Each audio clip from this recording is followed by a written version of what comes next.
Welcome everybody to today's Wisdom Cafe Live. And I'm Bob Choat, one of the co-hosts and known as Transformational Grandmaster, and my beautiful co-host, Sofie Nubani, the queen of laughter and wisdom. How are you doing, Sofie? Oh, blessings. I'm doing great. And I'm so excited having Marcus today here. Yes. So Marcus Aurelius Anderson. I mean, what a name. I mean, that's really powerful. The name, right? The name, absolutely. Really powerful name. And Marcus, he's the author. In fact, I have one of the original copies of his book here, right here. So the gift of adversity. And he's also a TEDx speaker, speaking on the same subject. And he's also a keynote speaker. He's a peak performance coach, and he speaks all over. He's highly sought after. He's done so many different things and collaborated with so many different people because he is sought after. And Marcus, want to welcome you to our show. Thank you so much for having me. I'm honored to be here. Hi, Bob. How's Sofie? How are you all doing tonight? We're doing great. Thank you. Doing great. Like you said, Bob, Marcus's name demands authority. It gets your attention, doesn't it? It absolutely does. It absolutely does. It sure does. There's a vibrational energy in names. And it's so amazing when we really sit and reflect and connect. That once you start really connecting to that vibration, I'm like, wow, that name does have that confidence and strength within its vibration. Thank you. So Marcus, so Marcus, how does it feel to be named after Marcus Aurelius, the great Greek Stoic and general? Oh yeah, it's I never used the name Marcus when I was a kid because even just the name Marcus alone seemed like too much. And when you're a little boy, you don't understand who Marcus Aurelius was, but when you're introduced to people as your full name and you're 9 or 10 years old and you see the look of recognition on people's face who you've never seen before, it makes you, just like Sofie was saying, there is that power, there's that gravitas that comes with it. And as I was younger, they tried to explain to me that he was an emperor. I didn't know what that meant, so they just said he was a king. But even that seemed like a really heavy burden to have with that name. So I'm not really worthy of that name in my mind, but yet I endeavor to be worthy of it every day with what I do and how I help people and how I try to make a positive impact to anybody and everybody that I come in contact with. So on that note, do you feel that the name association with what you know of it, did that ever influence you and inspired you to be even better? It really did. Once I was a little bit older, I went out and I started researching Marcus Aurelius. And it was neat because the only book that he wrote, as everybody knows, is Meditations. And that was basically a journal that he was putting. People have been journaling for centuries, and he was journaling to himself. And this was a journal that he was doing while he was on frontier when he was during the Germanic Wars. So he's on the front lines and he's writing these passages to himself to remind him, hey, listen, if it's endurable, you should endure it. When you wake up in the morning, don't wish that you were still in bed because you have things that you have to get done. And these were just kind of like things that he was doing to reaffirm to himself. But as a little boy, trying to read that with this, thous, and these in it, it went way over my head and I couldn't understand it. But what I did is I went back to the bookstore to see if there was another book of his, because this is before the internet, obviously. And I saw a book that had Chinese writing on the cover of it. And I'd been doing martial arts since I was 11, so that really kind of got my attention. I grabbed that book, and it was the Tao Te Ching. And so while I couldn't grasp all of it, I was able to get a little bit of it, and it made sense to me. And that was my gateway philosophy to be able to understand Stoicism and to understand more about Marcus Aurelius and Epictetus and Seneca and all the people that were really the big Yes. pillars of Stoicism. So I'm very happy that I found that. And of course, getting older, I started to understand Stoicism. And again, it was very much like Taoism, very much like Buddhism, very much like Zen. And to me, there is universal truth in all these things. It's just that in China they called it this, or the Greeks and the Stoics called it this, Yes. or the Taoists may Yes. have called it this. So it's Mm. about that universality, and that was one of the first things I really understood about it. So it was kind of a neat way to set a foundation for what would eventually, establish the rest of my life. I was listening to your TEDx a while back, and when I got connected with you on social media and through Bob, and one thing that I remember is when you talked about Bruce Lee, when he was asked, if he was Chinese or North American, and he said, "I am of a human race, like human." And when we have codes or things that we do like, it also represents a lot of reflection of what's inside of us and what we feel or believe or think, because we connect of that map of the world to that code or that saying. And I so admired your oneness and your service to humanity in that character of love, and truly unconditional love, regardless of any backgrounds or beliefs or religion or culture, as it is of more serving that human soul that could be going through something just like anybody else, regardless what their code that they came from as a background. So much respect for you on that. Truly, I love Oh, that. thank you so much. Absolutely. Yeah, we both have similar backgrounds, especially regarding the martial arts and everything, which is really cool. And we want to get more into that background, your challenges, especially from your book and how that came about. And before we get started, we would like to find out what's your favorite quote and why. Oh goodness, the my favorite quote, and they can always rotate around, but um, Hannibal, whenever he was trying to cross the Alps with the elephants, they thought it was an impossibility. And as they Hmm. were trying to traverse this and navigate that, his generals came to him and they said, "There's no way that we can do this. It's impossible." And he says, "I will find a way, or I will make one." Mm. And I've always loved that because it's a very resolute ideal, and it's like it doesn't matter what else happens, we're going to make this happen come hell or high water. And it was very much one of those mantras that you can kind of play over in your head, or if you're facing any kind of hardship, you will find a way or you will make one, and you will endure and you will endeavor to get better each time. So that's one of my favorite ones. Oh, nice. That's love. Yes.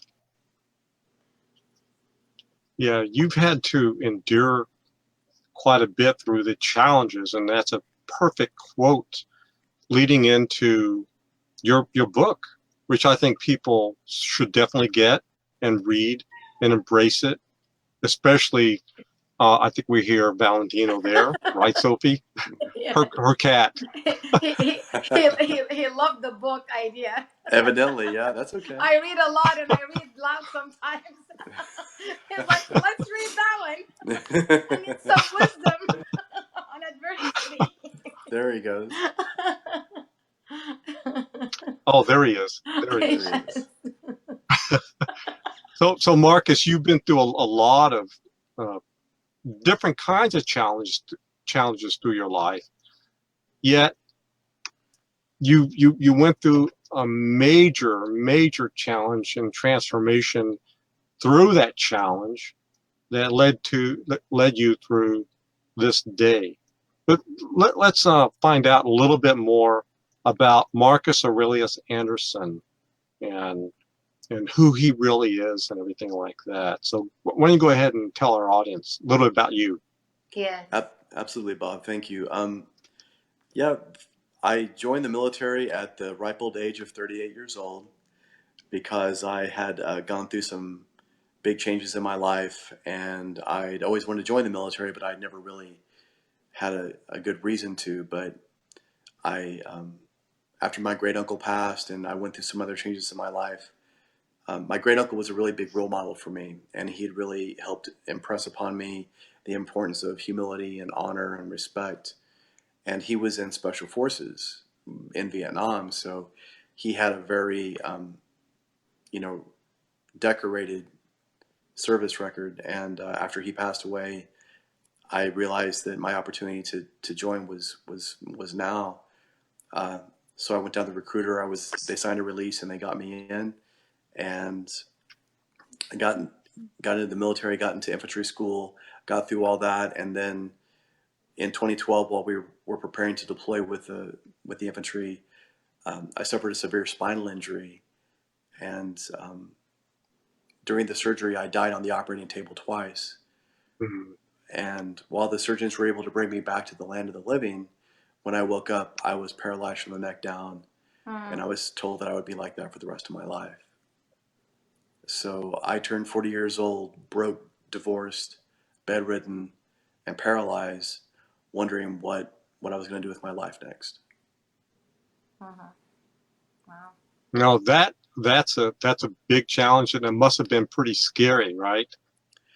It really was. I've had some people that read the book or see the talk or interview me and say, you know, wow, you're very brave, but it's not like that at all.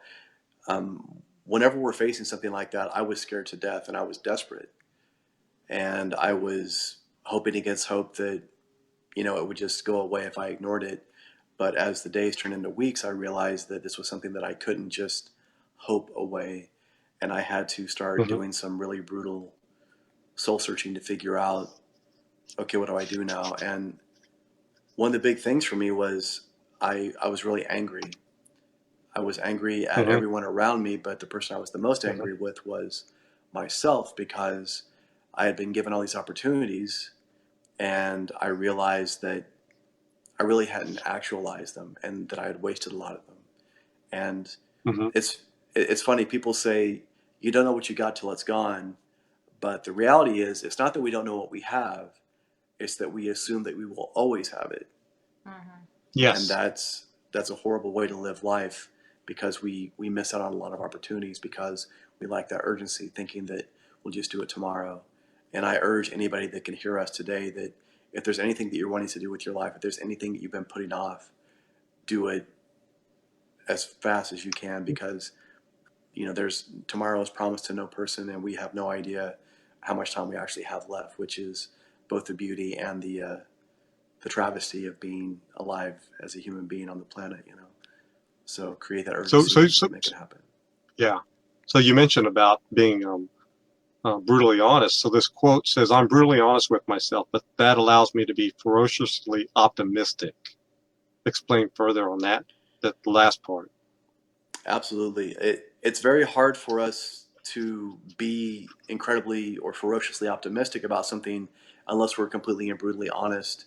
It's very easy Hmm. for us to kind of lie to ourselves, or have these Hmm. little we have these negotiations in our mind thinking, oh, well, I'll do this later, or it's January, right? Everybody has New Year's resolutions, and Hmm. unfortunately what happens is we ask too much of ourselves, and we ask things that we're not being honest about. So if I can be honest with myself and say, you know what, I was supposed to work out today, but I didn't, that brutal honesty allows me to be ferociously optimistic about getting back on the wagon and working out tomorrow, and staying consistent on my diet, and working on my self-development, and working on my meditation, and all those things. But without that brutal honesty, you will always have an area of error, and it'll be really difficult for you to have genuine, ferocious optimism, because you'll always be second guessing yourself in the long run. And Fantastic. when Go, you go ahead, Sofie. sorry, when you go and you're saying brutal, honest with yourself, what area of that did you connect with that was the driving force that allowed you to give yourself permission to move forward into pushing forward? Um, that's I try to use it, apply to just about anything that I'm facing at the time. there are many different areas in our personal development, whether it be physical, emotional, financial, relationship based. But for me, like when I was injured, I desperately wanted to walk. But what happens is if I focus on that too much, I forget about what's facing me right now. And what the big oppressive adversity that I was facing was the universe or God or whatever you believe in was trying to get me to stop and shake my face for a minute and slap me in the face and say, look at your life. Look at what's going on right now. Is this what you want? And it made me look at the problem that I was trying to overlook. And the problem that I was trying to overlook was I had arrogance. I'd had hubris. I expected that I could overcome this. And because I didn't have that humility and because I didn't have that gratitude, that real gratitude, that's what I kept tripping over. And I kept thinking about me, and I. And I think we all know that if you think like that, then it's really difficult for you to have that altruistic mentality. It's really difficult for you to see what's really going on because we're so close to it. We don't have the perspective. But when we pull back and we have that humility, we can look at it from a much higher view, and things start to become very clear to us. And that's where that brutal honesty came in for me. Were you feeling angry at the time just before you had to face a different way of responding to your situation at that time? Yeah, I was paralyzed and angry for about 3 months, lying in that bed, and eventually I woke up one morning and just realized that the anger wasn't serving me at all, that it was likely inhibiting my ability to recover and to heal.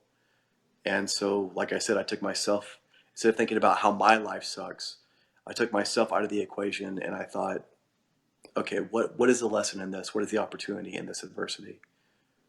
And what I eventually realized was if I'd have been deployed with the military at the time, with the infantry, for every one man who is injured, it takes 2 men to pull him to safety. So if I'd have suffered the injury overseas while we were deployed, I would have put my team in danger.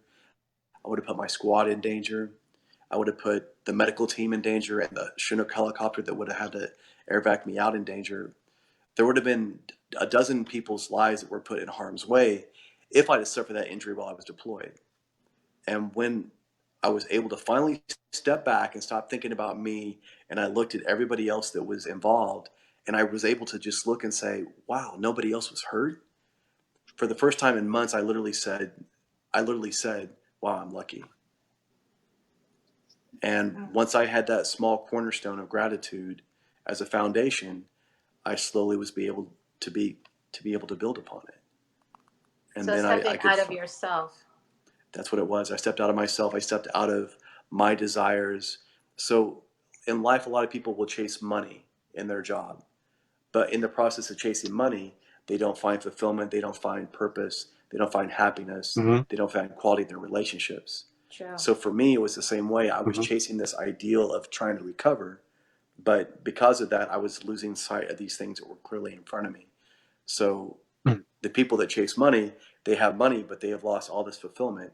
When in reality, if they would just go through these things that create fulfillment, the money will happen incidentally for them.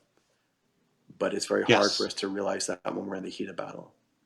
You remind me of a story that Dr. Wayne Dyer once shared when you just said that about looking out.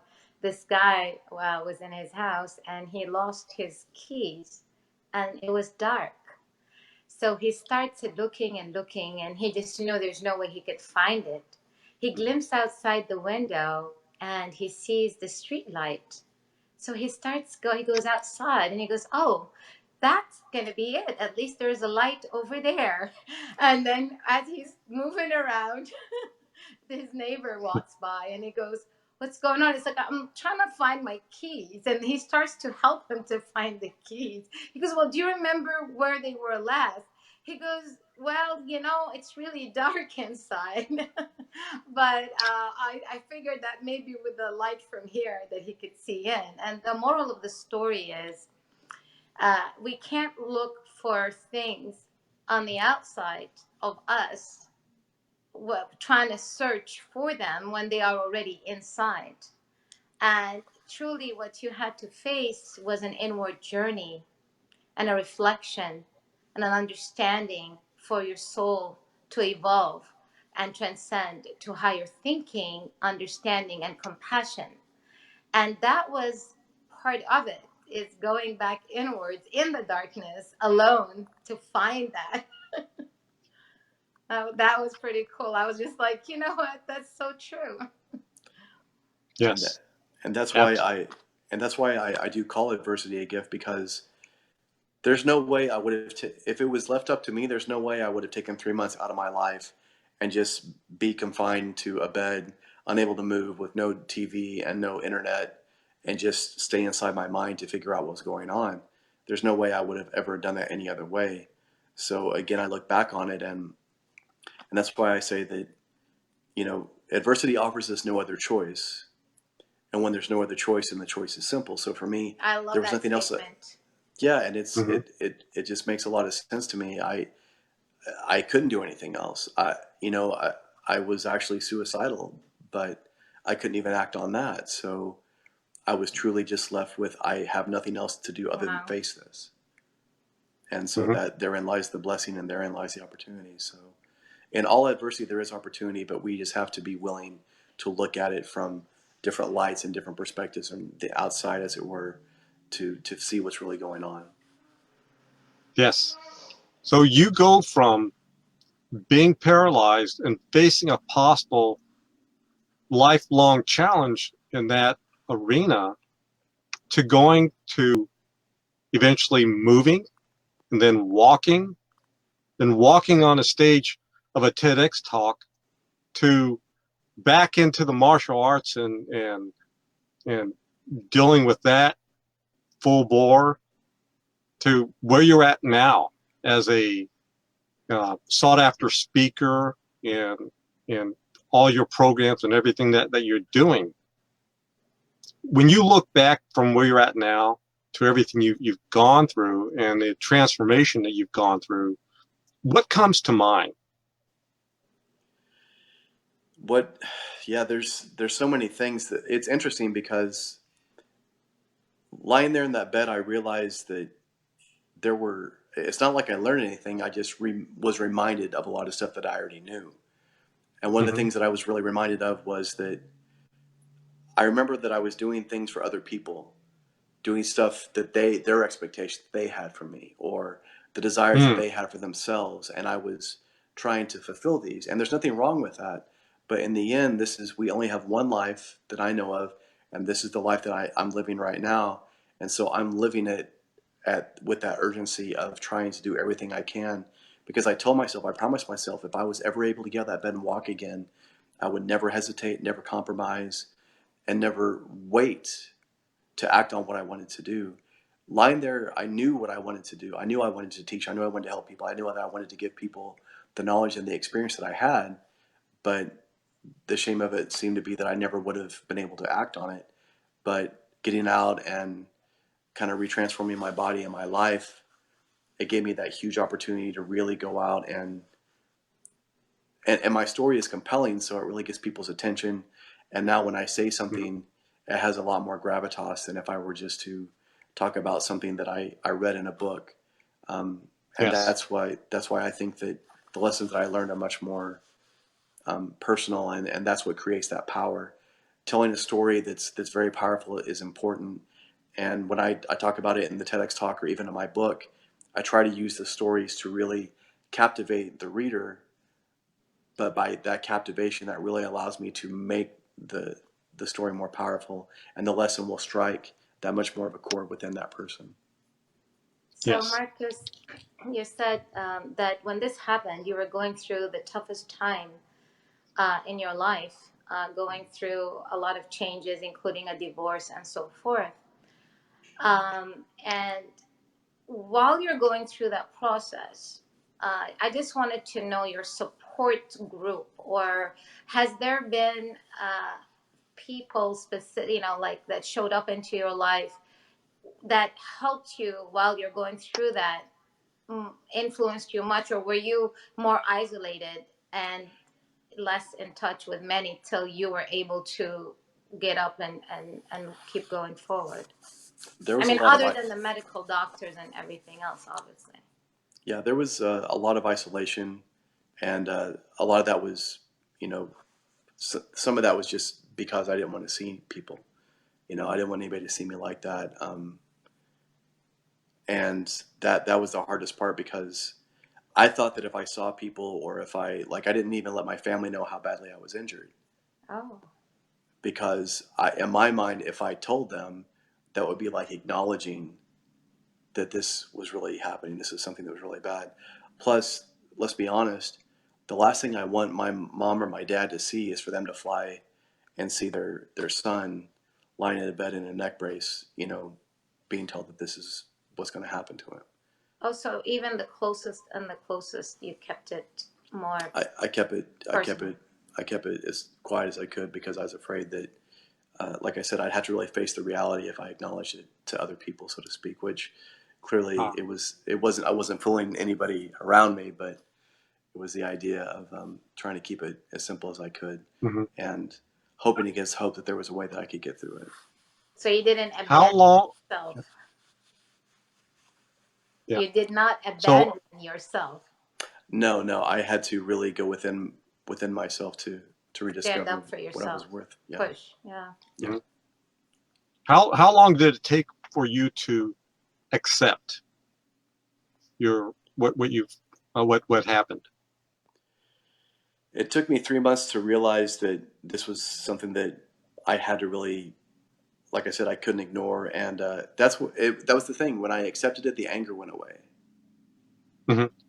and I stopped hanging on to it. They, you know, in Buddhism, they say that desire is based on this idea that we don't want to let go of something, but once we can let go of that desire, and that's when I thought to myself, well, if this is all I have left, if this is all I have to work with, I need to start living my life and start figuring out what to do.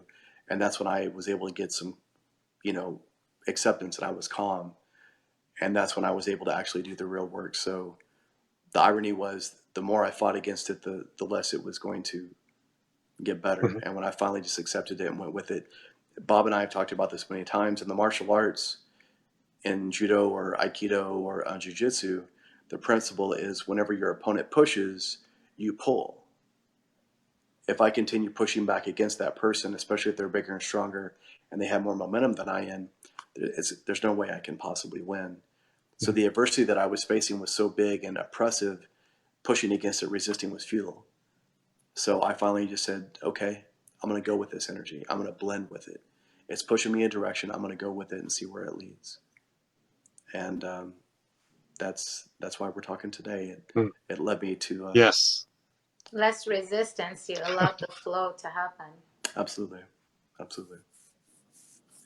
pretty. So you mentioned earlier that you had not been an actualized person after all this, and after what you've gone through, and to where you're at now. Would you say that you're close or around in reaching your full potential?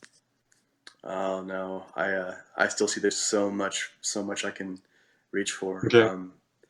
I think that what happened is when I got injured, it really gave me, when I was able to recover, when I started to get through that, that's when I started to just see for the first time like a real glimpse of what I was capable of, and that's what I'm continually chasing now.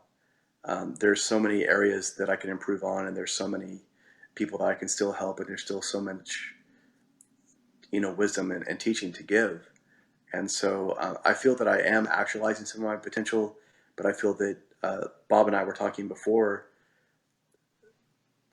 The more you read and the more quality information and the more stuff you take in, it makes your potential elevate all the time. So it's always a Yes. sliding scale.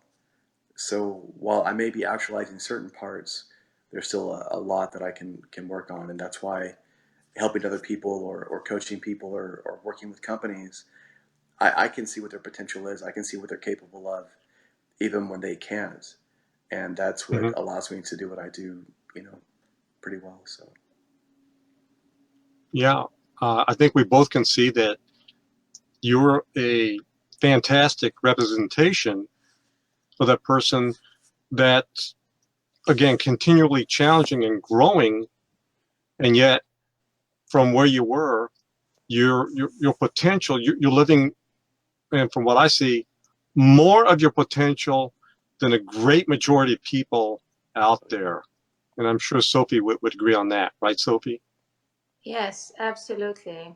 And the fact that you recognize that the gratitude state of mind truly allowed you to heal from the anger and the resistance of acceptance to being thankful that, that at least you were thinking of the whole and the all, and you went out of self. And I think that was like a very turning point to really having that light that you switched on, and you're like, it's in us.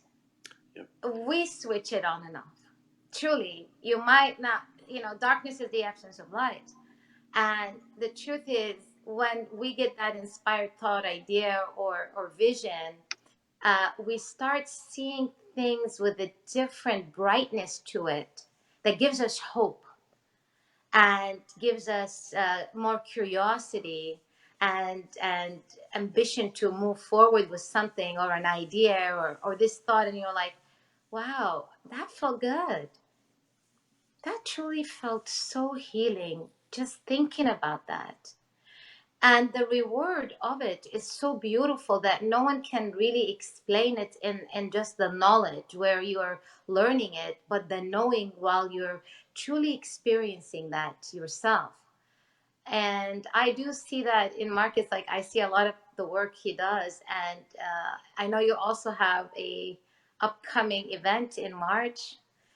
You continue to grow, teach, and touch many and impact many people's lives with the gift that you faced. And it's like you want to share it with everyone else. It's like, I faced this, I'm strong, I'm good, but it just keeps fueling you more. And when you do see someone or something that could be going with way less in the sense of traumatic, situations, it even inspires you more why they should be even stronger. And your energy goes to theirs and fuels them up. And you're like, it just becomes like a Yes, beautiful it dance, does.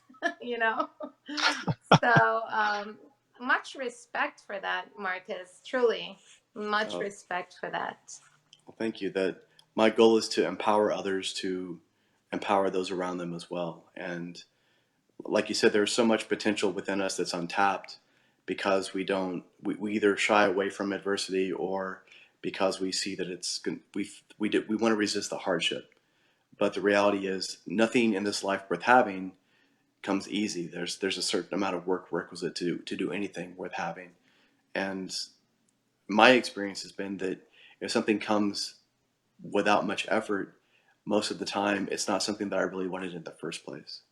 So it's about that idea. And Sophie, you were talking about gratitude. I mentioned it today in one of my posts, but gratitude, so many people, they have this very passive idea of what gratitude is. They have this very much almost like they want to sit on their hands and they're letting life happen to them almost like they're being a victim. And they're like, but I'm grateful. It's almost like this defeated mentality. And that's not what gratitude is. Gratitude is about acting in a manner that shows that you're grateful for other people.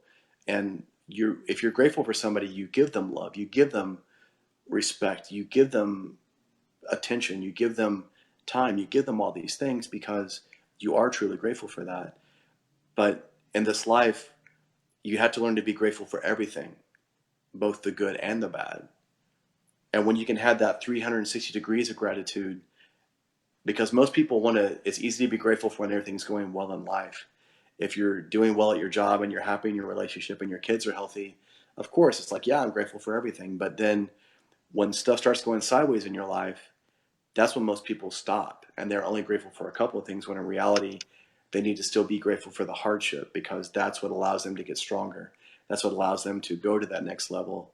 And that's what is the catalyst for them to truly learn what they can be grateful for and how to find gratitude in anything. And once they can find gratitude in everything, now they're bulletproof because nothing can hurt them. Yes, I love the bulletproof part of it, for the lessons and the blessings. To be Yes. grateful for Yes. both at all times. Absolutely. Love it. Sofie, you mentioned that Marcus is having an event in March where people can come and learn and grow from it. And Marcus, why don't you go ahead and tell our audience a little bit about that event?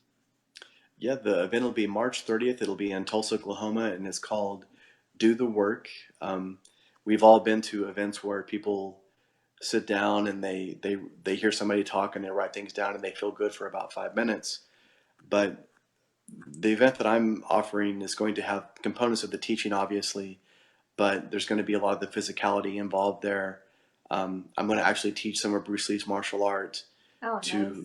It'll be neat, and nobody's going to be a black belt by the end of the weekend, but the idea is just to kind of give them an idea of what Bruce Lee was doing, how he put his philosophy directly into his art, and then how we could apply that in other components. And then again, his idea of absorbing what is useful, discarding what is useless, and then add what is specifically your own. That will tie in with the other stuff that we're doing with the teachings.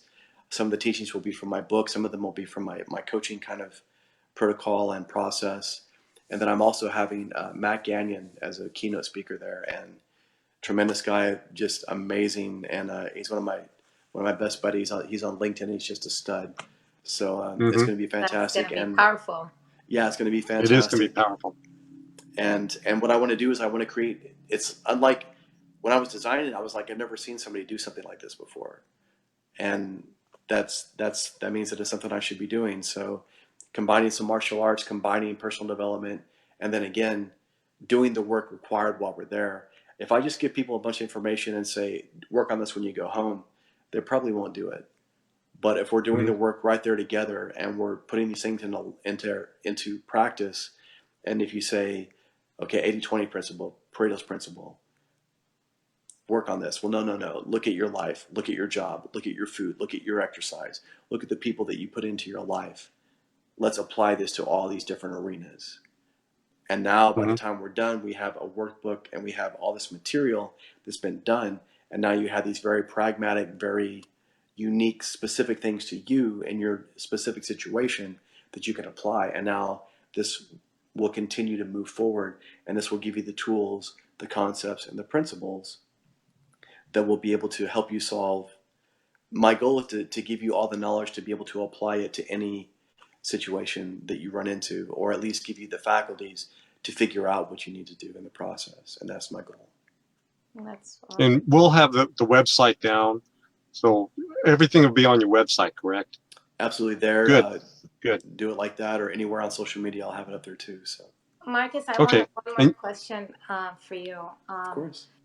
While you're going through all of this going on in your life, did you have a certain ritual that you adopted and practiced more loyally than you did in the past after? And was that helping you to sustain your being grounded, mentally, physically, and spiritually aligned within self? And if so, what is it? For me, what I did was I constantly just continued to be grateful for everything that was around me. And when I lost gratitude, that's whenever I found things would pull back in my life and things would kind of go wrong. So for me, what I did was once I got the opportunity to get out of the bed and walk again, like I said, I promised myself that I would never move back. I would never take a day for granted. I would never take my physicality for granted. I would never take a moment, a smile, a handshake, a conversation for granted. And what that does is that makes me incredibly selective in the things that I do. So I have priorities of things that are very important to me. I have conversations with people that are very important to me. But if it's something that I don't feel is going to help me or help other people, then I just cut it away from my life. So it's about respecting myself and my energy enough to continue to move forward. And that's what really dictates what I do in my life. So, I could try to travel to all these places just to speak for money, But if it's not a good fit for what I do, or if it's not my brand, or I don't believe in what they're doing, then I'm not going to do that. I would be better off sitting at home reading a book than doing something that doesn't resonate with what I believe in or isn't cut from the same cloth that I am. So you become more aligned with your core values and being very loyal to that, honoring self, and being more selective in what you're choosing on a daily basis. That's exactly it. The problem is, especially again, like with New Year's resolutions, everybody wants to make everything a priority. But if you make everything a priority, then nothing is a priority. Mm-hmm. And then Mm-hmm. you get spread too thin and nothing gets accomplished. And then psychologically you feel horrible because now you feel defeated and you feel like you failed when you didn't fail. You just didn't make the right decision. You set yourself up to fail in the beginning, which is not your fault. But if you figured out there was one thing that you wanted to work on, you said, you know what, I'm going to get up at 5 o'clock in the morning. I'm going to be an early morning person. And you focus solely on just that one thing. Everything else in your life will dictate around that and be revolving around that and predicated everything based on those things. But if you try to do, I'm going to get up at 5 and I'm going to work out, I'm going to meditate, I'm going to journal, I'm going to do this with my diet, I'm going to quit smoking, I'm going to quit drinking, and I'm going to spend more time with my family, that's too many things probably. You're chunking things. That's it. So smaller steps.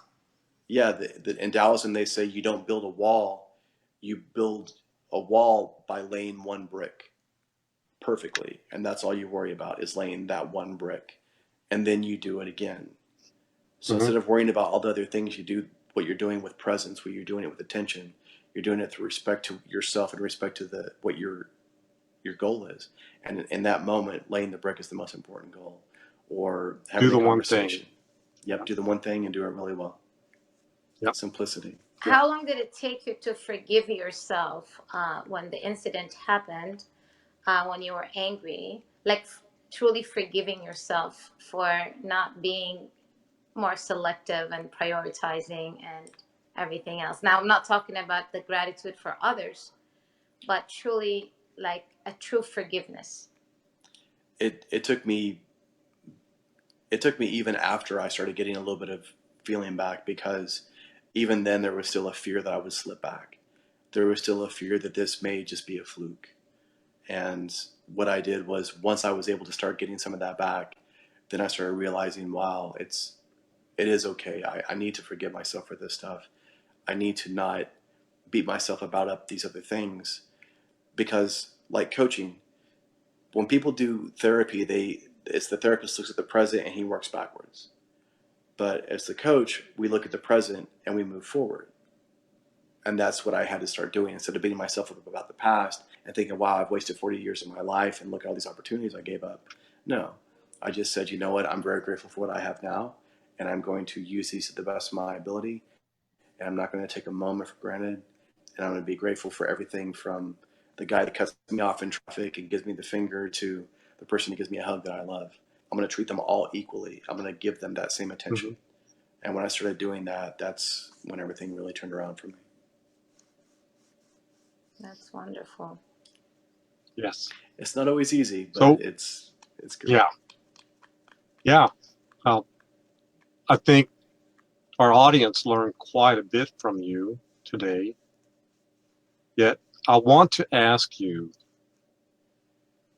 if you have 3 tips, ideas, or even words of wisdom, what would those be and why? I'll try to leave them with something that's pragmatic. This is something I give to all my coaching clients, and I give it to anybody that's working on things. The 3 simple steps, and that's how I base my day. The first one is to know exactly what you want to get done that day. And so, like we were saying before, Sofie, it's about priorities. So I pick 3 things that day that are very, very important to me, and I make those my priorities. And then as the day goes on, if I feel that I'm getting off track, or if I catch myself on social media or distracted, I stop and I ask myself, okay, the second question is, right now in this moment, is what I'm working on, is that getting me closer to my goal, or is it pushing me further away? Because the reality is, what we're doing either gets us closer to where we want to be or further away. There's not much lateral motion. So the first one is, what do I want to get done today? The second one is what I'm doing right now getting me closer or further away?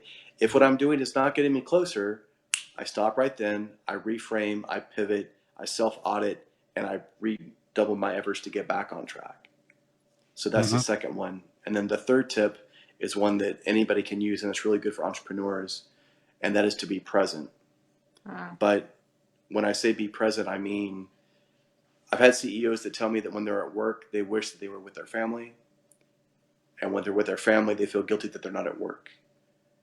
And what happens is that cycle robs them of joy from their family, and it robs them from any kind of satisfaction at work.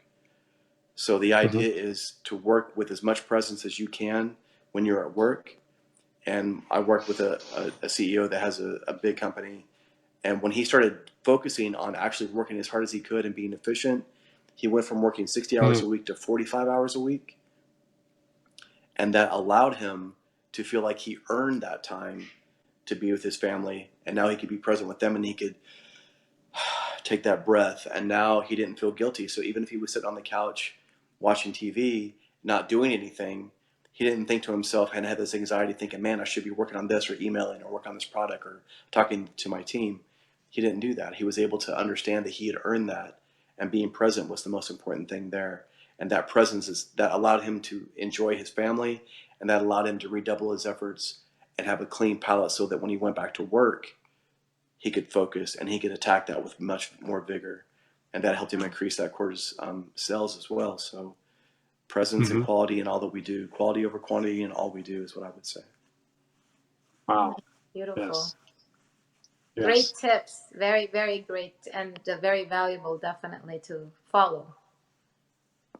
Thank you. Yeah, I think we should all be disciplined. So, and awareness. Yeah. Yes. Yeah, that's key. Yes. So Marcus, if people wanted to get a hold of you, because we're coming down to the end, if people want to get a hold of you, and whether to have you as a keynote speaker, because they can see your TEDx talk, or coaching or anything else, what would be the best way? I would send them to my website, to marcusaureliusanderson.com, and there's a speaker form there. You can go there and you can request me to speak, and you can do the coaching form there as well. You can find me on social media, but if you really are serious about booking me, that way I can definitely get that. That will get to me for sure. On social media, with all the different messaging on Facebook and Instagram and LinkedIn, I get a lot of messages, and it may be easy to get lost in the shuffle. And I don't want anybody to think that I'm trying to ignore them, or I'm not trying to return their message to come speak for them, or to come coach them, or to come work with their company. I want to do the best that I can to answer everybody and provide Talking as much about value. LinkedIn, you were recognized as top influencers on LinkedIn. Yes. And we're so proud of you, Marcus. Oh, thank you. I give you a big hug. That's really cool. Yeah, top 75 influencers in LinkedIn. That's big. Tim Ferriss, Gary Vee, Tom Bilyeu, there's some big names on there. So I was humbled and honored to be part of that. But again, it comes down to having that voice and just continuing to just pound the drum, and people eventually take notice if you have something worth saying and you say it in an authentic manner, I believe. Yes. Yes. Yes. And that's what's so beautiful about your energy and your message. Is like people can sense it's very authentic and very easy and simple to really follow what you are, what you're speaking, what you're saying, what you're teaching. And it's easy to resonate with it in the simplest forms, which is very important because it's real. It is, and Bob and I have talked about this many times. Martial arts is a great example. If the move that I have to do to defend myself or to defend somebody else is very complex or has a lot of movements to it, there's a very good chance that I won't be able to do it, and I'll get punched in the face or somebody else will get hurt. So simplicity is key, because in the heat of battle, the simple technique or the simple belief or the simple wisdom is what's going to work. Yes. When we start muddying the water and adding a bunch of other stuff to it and trying to make it more, complicated than it needs to be, complication is the enemy of execution, and that's not what we want. We want to be able to continue to work on this, and again, simplicity is what keeps us focused and keeps us tuned in to that signal. And it is really a blessing because of your background, being a chiropractor and also in martial arts.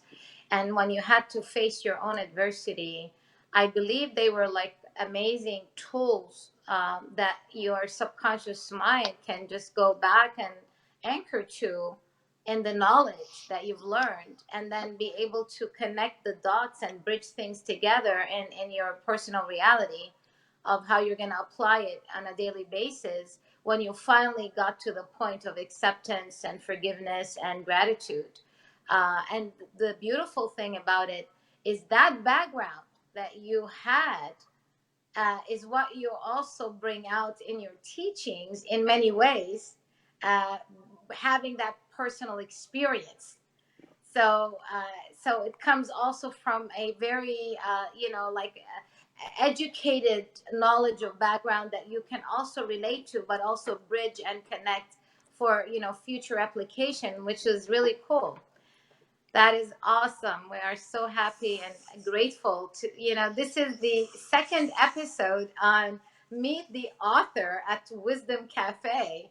And what a beautiful way to start the year, and giving hope to those who need it, giving confidence and inspiring people to truly, believe in themselves and to take action, to be more aware, to be more mindful and present, like you suggested, to prioritize. And all of these things together can only set one for success.